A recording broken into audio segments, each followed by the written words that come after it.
Our final topic for this week's podcast is the introduction of a new sheet that we're very excited about called the monthly Greysheet. This is a massive change for our publication. Since 1963, or about 55 years as I calculate, we've been publishing weekly sheets, and the company has added sheets at different times. So in 1963, we first added the weekly Greysheet, and then they added the monthly supplement, the blue sheet, quarterly editions, and over the years, the menu of items that we offer has gotten extremely complicated, and from a publishing standpoint, it's really challenging to follow that schedule, and it's also extremely challenging to explain to new subscribers, which is our lifeblood here, what sheets contain what and why. So we've decided to change to a brand new format called the monthly Greysheet, and we're going to merge all of our numismatic coin sheets, so the blue sheet, gray sheets, and the gold sheet, which has our China information, all into a single monthly sheet, and publish that. It'll be over 100 pages long. It'll be a very similar format to our retail market review, CPG, which we discussed last week. It's very exciting, and I think it'll be a lot more informative and useful to all of our readers because all the information will be together for the first time.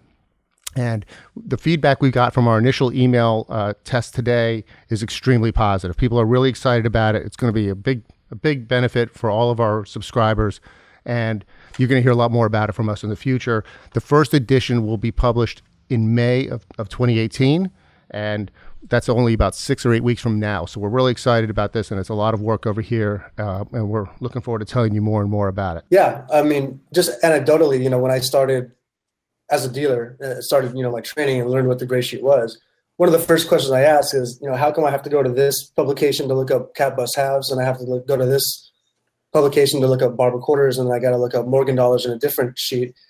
And so you're constantly, if you're buying a deal, you're constantly shuffling, your binder back and forth, pages back and forth. And if you didn't have those tabs that told you, where the different ones started, it would take even more time. So we definitely understand that it's going to be a significant adjustment, especially for longtime dealers that have been getting the weekly Greysheet for many, many years.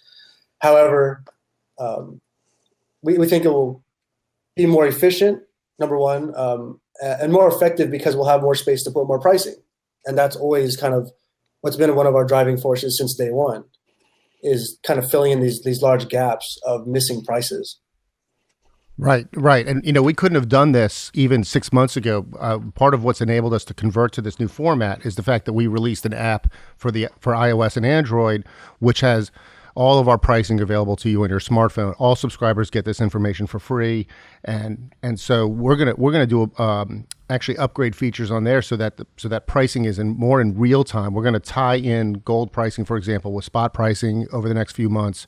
So there's really so people who are worried about what if I don't get a sheet every week, they're going to be able to refer to the app for up to the minute pricing on $20 gold pieces and things like that. So you're not going to be left hanging. That really, even if the sheets that come out weekly are out of date the moment that gold prices change the next day we go to publish. So there's there's just a lot of benefits to this new sheet, and we can think of a couple negatives. The transition is going to be difficult from some standpoint, people what they're used to, but as Patrick said, there's going to be many more price columns. So everything, we've added AU58 pricing to almost every series we cover. We've added AU53, 55, MS61, 62. We can't print all these columns, but in the newer format, which is nice and wide, like the CPG, we can print it. So we have this nice wide format that we're using as, if you've seen the CPG, you know what we're talking about. And the print is a lot bigger, and we can all appreciate that.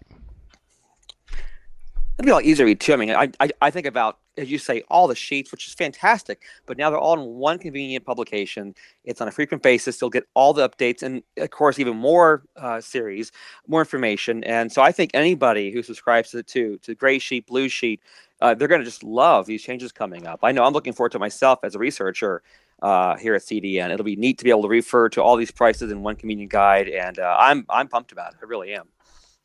Well, I hope all our readers are as pumped about it as we are. So we'll that remains to be seen. But we really, thinking ahead, and we've had more time to think about it, we think you will. So look forward to that, and there'll be more information. If you're not signed up, to our email list, you should, because we're going to send out information that way or on our Facebook page and all kinds of social media. And also, just I'll add one last thing. Importantly, that all the series and the quarterlies, we've been only looking at every 3 months, and as we know, things change quicker than that. And so sometimes we'll be looking at a series after not looking at it for 3 months, and we'll see like, wow, there's quite a bit of changes. And so now doing it every single month, I think there'll be a lot more continuity with those early, federal series, stuff like that. Sure. Look no further than the 10 lib series we just discussed, because we had to go to press 3 days before the Heritage auction, which changed the prices on 40 different issues, which hadn't been, in mint state, which hadn't been seen in the market in decades, some of them. And right after we went to publication of once every 3 months with quarterly 3, we had to reprice all the 10 libs. So it's incredibly important that we come out with this information on a monthly basis, and we're like I said, there's many more positives than negatives to this switch.